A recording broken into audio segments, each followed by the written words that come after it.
It's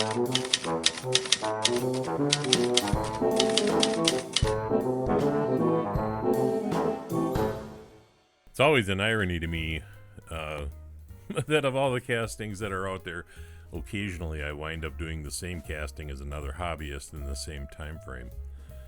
With Marty, it's happened twice before, and this Foden mixer makes it number 3. The casting, as you can see, is slathered with what looks like enamel paint. Kid painted castings are often painted a different color for whatever reason, but not in this case. A green stripe has been added to the mixing drum, but otherwise it's yellow and red.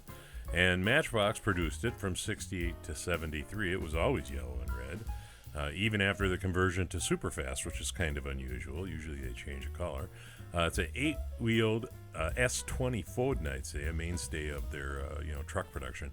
And I'm always impressed by the detail Lesney put into it. Today, straight up restoration for this one, so stick around.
So I think this turned out really well. I'm very happy with it. It's got a little dinger in the drum, but maybe that just gives it a little play-worn character for the toy that it is. Anyway, click like and subscribe if you like and subscribe, and thumbs up and all that good stuff. This is Time Rider, and I'll see you next time.